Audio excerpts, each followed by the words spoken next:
Let's pull back the curtain and talk honestly about what's happening behind the scenes, what it means for job seekers, how professionals can stay empowered instead of intimidated.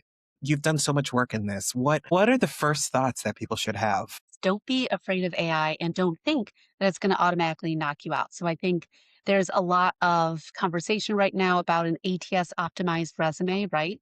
And there's a lot of maybe charlatans on social media that are saying that they can sell you a resume that'll beat the ATS. And I think that that's not telling the truth, but it's not lying either. It's a very interesting position to be in. So when you apply, there are ATSs a couple of years ago would do a keyword match, right? So everybody had those white keywords and white font on the back of their resume, hoping to get pulled, and it would do like 60% match to some of the core tenets of the job, right? And now AI has developed so much where it is a context machine. So it's not just the keywords, but it's how you're actually showing along with the job description, how you align with what you're doing. So, for example, in HR, if you need to process biweekly multi state payroll, you should have that in your resume, but then you need more context for that. You can't just copy and paste that phrase. And once you get to a human, so we get so in our heads about gaming the ATS, but the human has to understand the context too. So it's so much more impactful. I'll get into this about updating the resume, but to say processes biweekly multi-state payroll for 3 separate states and a total of 550 FTEs, right? And then now as a hiring manager, I say, awesome, that's exactly what I'm looking to do. They've already done that. I'm going to interview them. So it's about context. It's about updating your resume archetype. You don't need a singular resume for every single job that you're applying to. But in HR, if I'm applying to a benefits role, well, maybe I don't have the generalist resume for that. If I'm Mhm. applying for, a customer success role and I'm trying to jump from another position, maybe I try to take the position and phrase my experience in a way that suggests I'm capable of that customer success role and calling out the specific experiences that are analogous. So I think that people really get in their heads, and for someone that is so tech savvy, that has a Zelda tattoo and all this sort of stuff and just lives chronically online, I will tell you that I will pull up every single application and I will look at the resume too. Even if I'm hiring a volume, even if I get, 100 plus applicants, if I'm really drilling down into some of the applicants, I'm going to look at it too. What I look at Mhm. first and foremost is just a quick summary of kind of what they entered. And if AI summarizes that, depending on the platform, I'll look at that as well. Is there a platform that does a better job towards shaping resumes than others? Is there a preference? I don't have a preference. I have a love-hate relationship with ADP. I think they've done a lot of really good AI integrations that make sense. In a way, some companies like to just say, "Ooh, we have AI," but they haven't really thought about it. I won't name Mhm. those companies. There's smaller applicant tracking systems. I know Bamboo HR does a pretty good job, but I think in general, you still have humans. And I think things like the Workday lawsuit kind of scared the talent acquisition community where we're not going to outsource our intellect and let a system really tell us what to do. So these AI tools are built by humans, which means they do carry the bias with them. So for candidates from underrepresented backgrounds, what do you think the hiring world owes them right now in terms of transparency? Yes. I think this is something that you pop the hood. This is your culture and process above and beyond the applicant tracking system. So I don't know how many talent acquisition folks do this, but what I always recommend is when you first start working with a hiring manager, explain to me like I'm five, tell me about your job, tell me about your department, point to 1 or 2 employees that you're really impressed with, how you found them, what worked and what didn't, how long that job search took, and then let me go talk to them and about how they found us and try to do some reverse recruiting there to understand their pathway. I like to learn as much as I can. And AI can help me learn an industry pretty quickly by giving me some good information and hiring statistics there. But I really drill into the hiring managers to build that rapport to show that I understand and care about what they're doing. And Mhm. then I have a conversation and say, look, last time that we posted this role, or the last couple of times, we've got a lead time of 50 plus days, 60 plus days. Best practice is below 30. So what are we doing to maybe attract or not attract candidates? What are the hills that you must die on? If it's an engineer, a civil engineer, I get it. You need that engineering degree. But if not, what are the things that would be analogous? How could we get into other different workforces that we have not necessarily bridged before? And I'm someone that I have had an interesting hiring history because in human resources, I think that the education, I can teach you what to do. I think the laws, you can look them up. I can show you the context for them. I can't teach you to be a good person that has empathy. and a lot of those soft skills that either nature or nurture had to figure it out at some point. So I have gone out of my way to look at really qualified resumes, but then also, right now I'm working with someone who was a dietary manager at a major hospital here in Buffalo, and she did time and attendance for her associates, but she had a lot of that high volume, meticulous work. And I found that much more beneficial for this role because she also had the soft skill set that I was absolutely looking for. A lot of behavioral based questions went into that. So really get in the headspace of your hiring managers and say, listen, I don't need like a approved stamp from this university in 6 years with this software and all this sort of stuff. Like, let's get scrappy and really see if we can improve for all something, our diversity in the workforce, our diversity of skill set, our diversity of people, and maybe improve our hiring practices a little bit in the time to fill. Um, there's a lot of fear and there's a lot of talk happening on LinkedIn right now, out in the news about people losing their jobs, about it coming to take over the world. Where do we sit today in terms of AI coming to take our jobs? Yes. I think that it will outsource some things, and those are the things that I want outsourced. So right now, for example, again, huge nerd, I can type, little fun fact, I can type as fast as people are talking. So I used to get into meetings just because people would think like, oh my God, we need to have this, captured. Laura, please come here. And Mhm. I would get in front of senior managers when I was earlier in my career just by virtue of the fact that that was a skill. Now we have AI to make transcripts of everything. I don't mind that in the slightest. Now I can be present in meetings and not have that sort of secretary type feel and really be able to grab that information and throw it into Gemini or Claude and say, make me action items, what I have responsible, what I need to tell the rest of the team, summarize this for me. There's a lot of administrative burden that I can take off of our plates. I also love Power BI and automations. So I don't have Mhm. to put 1,000 reminders on my calendar. I can have workflows set up to send me a Teams message if X and Y or Z happens. So I think a lot of the lower level administrative things can be taken off the plate, but that bears a responsibility of the workforces to then say, all right, well, what other work are we going to develop? How are we going to use AI to be more strategic? How do we upskill our people to do that? So Mhm. I know that people are afraid of it, and I think that there's this almost sort of purity test I see sometimes of, well, it's bad for the planet, which I don't disagree with dramatically. Even Google Gemini, every single query is 5 drops of water, and every time you Google something, those queries are what pop up first, right? Think about that, just get. I understand that. But the horse has left the barn. And if we don't understand it, we're going to be left behind. So I think we don't need to be afraid of it, but let's dip our toes in and practice with it because it's here. And by no means is it going away. For somebody who wants to dip their toe in, but they're unsure of that exact mindset shift that they need to take, maybe their workplace hasn't adopted AI quite yet. Where should they start? So I think what people don't understand is we're so primed with Google, right? Like that came out in the early 2000s and it's very directive. It's, I just put in a couple keywords or phrases and I get a result. It's conversational. So I think that people should really just start. My favorite two AIs right now are Claude from Anthropic and then a Gemini from Google. I don't love ChatGPT. We can get into the semantic and ethical issues all day long. Huge huge antagonist for ChatGPT, and Copilot's just okay. But I think just have a conversation. Say, hey, I'm new to this. Could you walk me through what are the processes for really good prompt? If I was trying to research X, Y, and Z, how would I approach you? Gemini, if you've got the paid version, I think it's about 10 to 15 bucks. It's very affordable. Is you can do a deep research module. I love this. So back in my day, you had to Google all these databases and look up papers and stuff you're researching college, it'll do that for you. It'll scrub the internet. It will source and cite Reddit, so you got to be careful.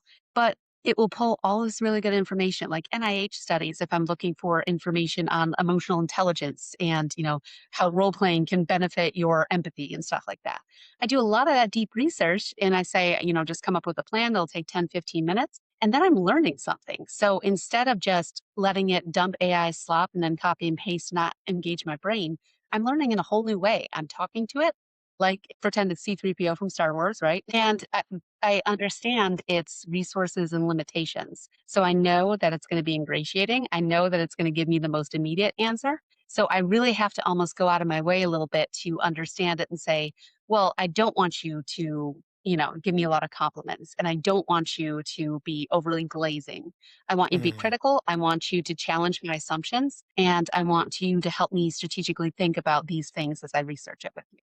So you could do anything from how to plan your garden this year to how to approach studying for an exam and making sure that, from a professional human resources certification perspective, you're covering the most contemporary studying topics. It can do so much of that initial research to get you along the pathway faster. So I think it's accessible for your life. You just have to learn how to use it. And it's a little bit longer than maybe a Google search has been in the past for us to learn. Can we talk about LinkedIn for a second? Yes, please. I feel like there's a ton of advice and a lot of opinions happening on LinkedIn and a lot of talks about the algorithm and having it write your content. Yeah. And people are running themselves into a tizzy about all of a sudden I started writing my posts with AI and now the algorithm has kicked me out and I'm not getting any reach. What's your take on that? So I can clock an AI post in 2 seconds. And this is why I hate ChatGPT. It will very basically do these very easy tells with grammar. And I'm not talking about the M dash. All of my writing friends are very upset and betrayed that the M dash is being used as the indicator. It's not that.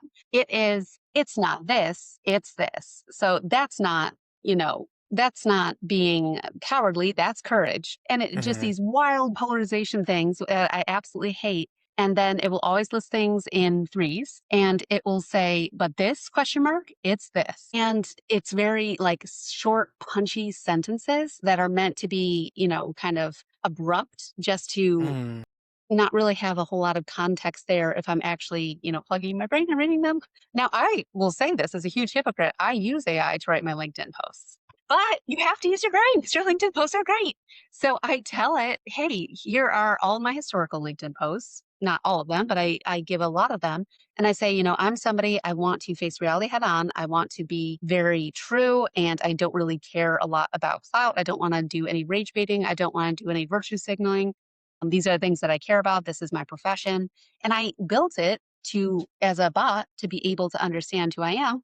And then I will get like a post, be okay, but then I will edit it for my own writing. So AI is a great draft machine, but I've literally told my bot, I don't want any of these phrasing patterns because Hmm.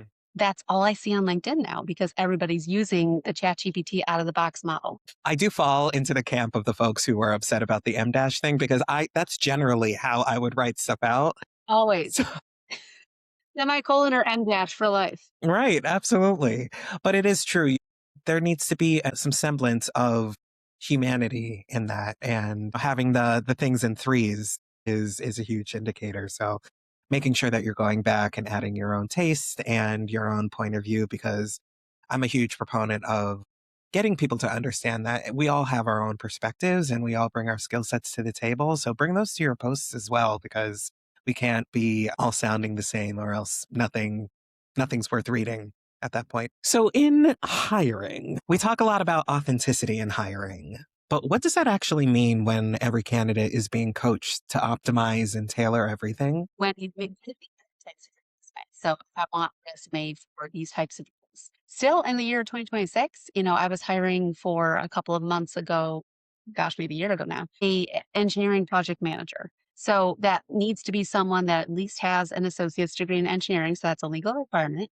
And then a lot of experience in a technical settings, manufacturing, engineering firm, consulting, things like that. And I was getting customer service resumes. And I'm not in any means your girl did customer service back in the day in undergrad, right? We all did.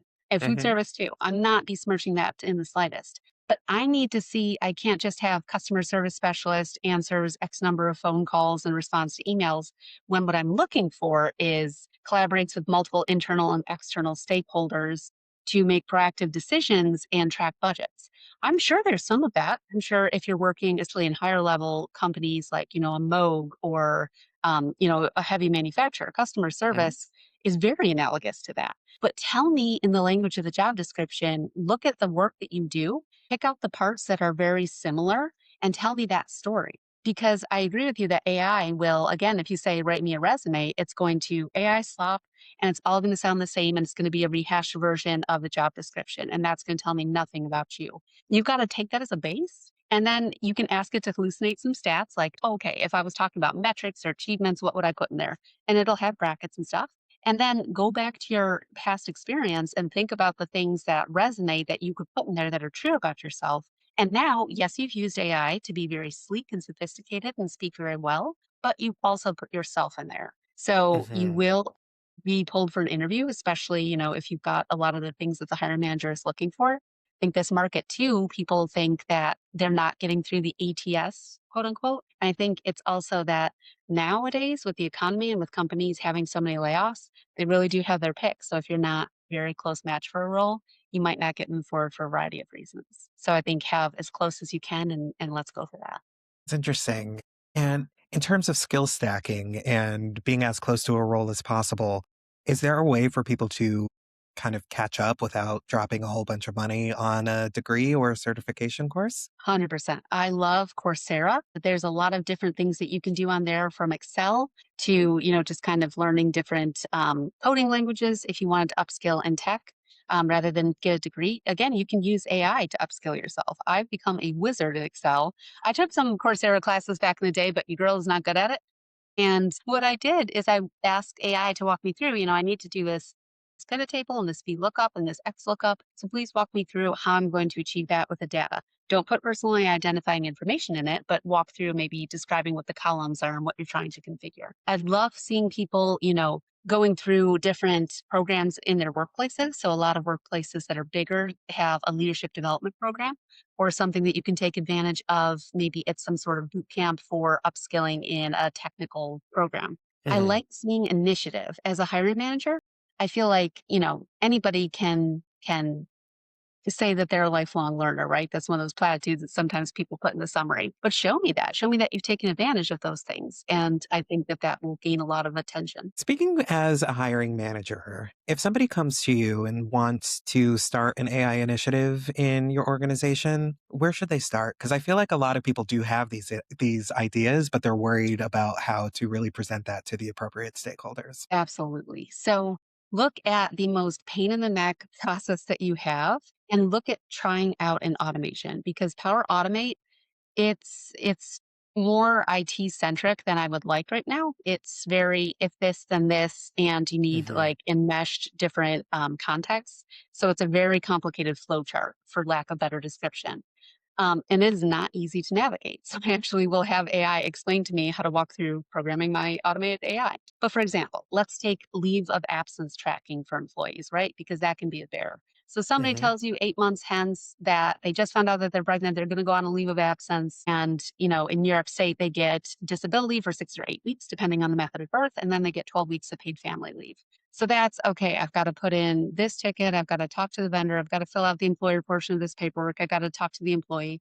That's a lot of just manual tracking. So you can put that in a Microsoft list with gates for every single one of those things, and you can get Power Automate to send you a reminder or you and the employee a reminder with the form, right? Like, hey, we need to meet about this. And I've already, started to fill out the employer portion and get that done. So you can build all these different steps along the way where the system will remind you or give you information that's already partially filled out, depending on how detailed you go. And then it'll send you reminders as well. So you can put a little snooze on, they're coming back in maybe 24-ish weeks, depending on how long that they're out, if maybe they had a personal injury. And then it will give you a heads up about that. So those Hmm. naggy little tasks where it's 1,000 post-it notes on your computer, find one of those. And I didn't even know Microsoft Lists existed. I found out about that by asking Gemini, how the hell do I make this easier? Because it sucks. Yeah, no, the post-it syndrome is so real. Actually, looking at my desk right now, it's a very real thing. Right. Yeah. I actually just recently built a tracking system that takes the information, it's like just putting in the start date, the end date, and then it all filters into, takes away from the different FMLA weeks, the PFL, and it calculates for you. And I found that to be very, very helpful and Mhm. easy to track.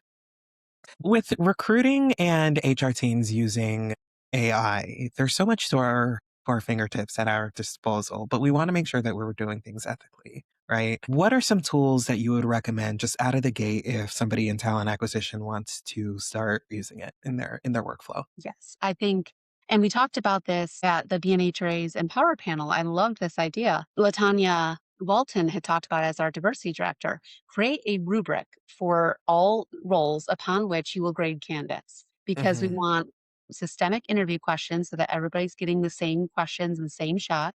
And then we're going to grade them on objective criteria and not more of subjective.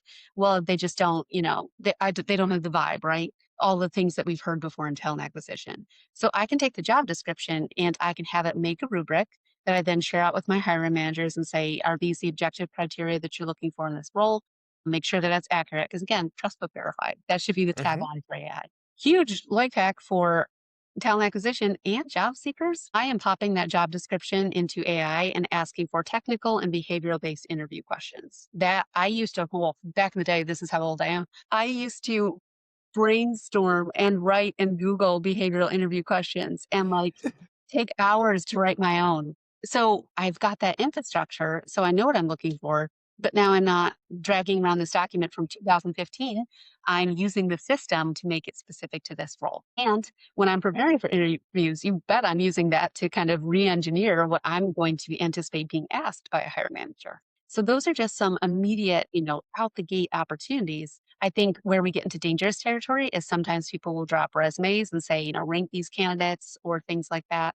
And what I worry about and what Workday got into really hot water about is that's where you can get the biases in. So that's Hmm. where I am not looking at people that might not have had a traditional pathway into employment, into the career, into higher education, maybe. And then also, Workday got in trouble because I don't know how it was programmed. I haven't read that deeply into it, but it was picking people that were below the age of 40 and typically white. And that was how the system was kind of conducting itself. And now there is a massive lawsuit because it was also, rejecting differently abled individuals and minorities and women. And it's human nature. You get what you put in, garbage out. So I would hate for people to drop that into AI and just say, well, the robot told me this candidate's most qualified. Qualified how? Hmm. And what's the greater context? Because this is a predictability machine. It's not a context machine in the way that humans exist. Right. So having a clear idea of what the objective is, having it be the same for all candidates coming through, that's really the secret sauce to success. But as we get more into AI across teams, and this might be a little bit of a controversial question, is there a fine line between using it strategically and using it lazily? Yes. So there are studies out there right now that people that use it, so they say, write me a paper on Shakespeare and King Lear and all that sort of stuff. Hmm. And then it writes it and I control A, control C, control V, and then I hand that into my professor. I have not intellectualized with that. And it's very tempting, and I'm sure it's very tempting for HR folks because I know that I'm stressed. We have a high priority job where we're doing all sorts of things at once. So somebody says, I have to talk to you right now with no context while it's open enrollment, while you've got an interview in 15 minutes. So the temptation to just say, I've worked with this so much. It knows me. I'm just going to, this one time, I'm going to use this for my email and not read it. That's a slippery slope. I think Hmm. outsourcing your brain power and your context and just buying whatever AI is selling you is a terrible idea. And that is the lazy approach. I think that you've got to use it as a first draft machine, as a research vehicle, but trust, trust, trust, and verify. Absolutely. What about companies who don't want to use it? That's interesting. I've gotten that question before. I think you don't have to use it. So, what I would worry about is companies using it just to use it. Hmm. If they don't want to use it, I think that there is time on the table that's left where people aren't doing those strategic tasks. And I get there's a bunch of small businesses that have, accounts payable and accounts receivable and a lot of clerical sort of functions. Or maybe they're super small business and the owner's wearing a lot of hats. I get it, Hmm. but I think there's some quality of life improvements that could definitely exist in some of that administrative stuff because I agree with a lot of the sentiments that people have said. I want AI to do the drudgery so that I get to do the human stuff. I kind of want to take this to the other side of the emotional experience when it comes to it, because I feel, especially with the pandemic having happened, what, 6, 7 years ago now, there's an uptick in loneliness.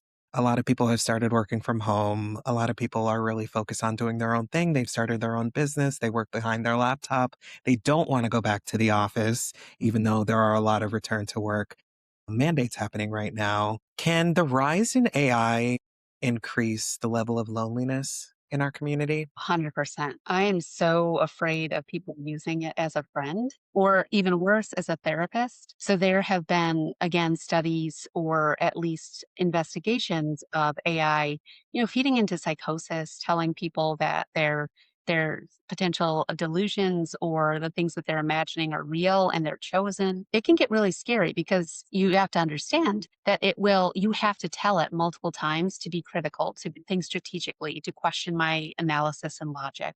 And when you're in a vulnerable space, you certainly don't want that. That's why it's really tough but kind when you're a friend to hold someone accountable and do that correctly in a vulnerable space. That's not going to do that when you're looking for validation and you're looking for co-signing for some of the things that you're thinking and feeling. So there's kids in high school that are bullied that are using this as a friend, and it might teach you conversational skills a little bit. It might be like a role play almost, but it's not going to teach you how to interact with people in the real world. Mhm. And it's scary to me, especially when people use it as a therapy engine, because a good therapist is going to hold you accountable. I have one, and she calls me on my shit all the time, and I love her for it. And that's what I pay her for, and her scientific background. I'm not Mhm. looking for an AI to tell me everything is fine and everybody else is a problem. And I worry that a lot of people will further alienate themselves, and it will be a self-fulfilling prophecy that their loneliness continues. Do you think there are parameters that should be put up to prevent that from happening? I think so, but I wonder how you do that because the system is so creative and dynamic. I think that I've seen some really good recommendations. So if I'm researching FMLA, for example, right? And Mhm. I'm saying, I need to figure out like this qualification, this and all that sort of stuff. It will say I'm not an attorney and have that kind of blurb disclaimer. But is that enough for somebody that kind of blows right past that and says, yeah, yeah, but get to the part where you're comforting me? I don't know that disclaimers are enough. I wonder if maybe pivoting you to maybe some local resources because it can tell from your IP where you are. Say, hey, it really sounds like you might benefit from some of these sources. Do you want to talk through how you would have an initial phone conversation with someone like this and reach out? I think there needs to be stronger, like less just legal coverage to protect a Claude or a chat GBT, right?